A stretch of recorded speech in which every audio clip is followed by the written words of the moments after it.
இப்போ போயிட்டு வந்தோம், இது எல்லாரும் கொண்டாடுறாங்க. இது நம்ம அவ்வளோ குதூகலிக்க வேண்டிய அவசியம் இல்லை.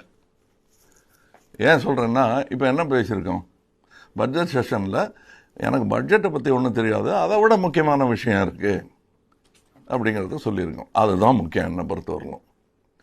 பணம் வீங்கிக்கிட்டே இருக்க போகுது. அது கோவிடை விட ஆபத்தான நோய், பரவும்.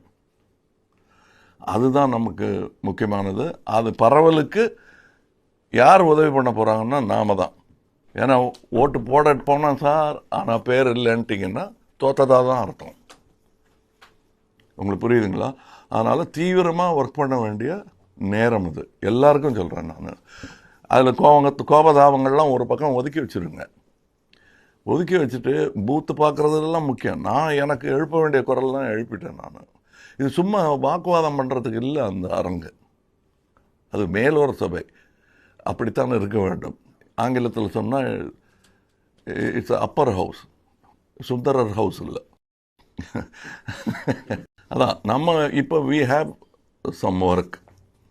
நிறைய பத்திரிகைகளில் தாறுமாறு. நான் உங்ககிட்டலாம் கெஞ்சி கேட்டுக்கிறது என்னன்னா, எதிரியை மதிக்கலைன்னா ஜெயிக்கவே முடியாது.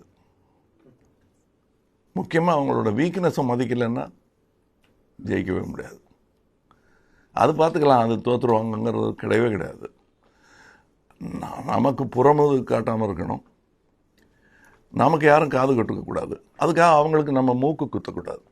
அது பண்ணிகிட்ருக்கீங்க, அதெல்லாம் பண்ணாதீங்க. நமக்குன்னு ஒரு தரம் இருக்குது.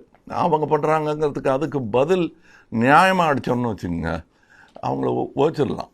ஒரு பெரிய ஆள் வந்து, டேய் தம்பிகளா என்ன பேசிகிட்டு இருக்கீங்க, உட்காருங்கப்பா, என்ன வேணும்னு கேட்குறதுக்கு ஒரு குரல் இல்லை. இப்போ அது நீங்களாக மாறணும்.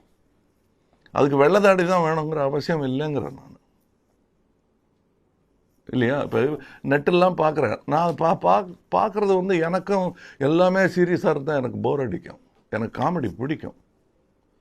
அதனால் நான் இப்போ இந்த நெட்டில் வர்ற என்னை திட்டுறதெல்லாம் நான் பார்த்துட்ருக்கேன். அதுல கோவப்பட்டுறாதீங்க நீங்கள். ஏன்னா நமக்கு நம்ம பலம் தெரியும்னா எதுக்கு கோவப்படணும்?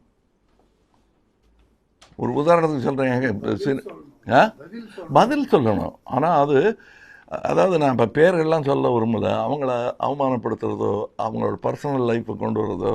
ஏன் பர்சனல் லைஃபு ஓப்பன் புக். உங்களுக்கு ஏதாவது சந்தேகம் தான் நான் சொல்லுவேன்.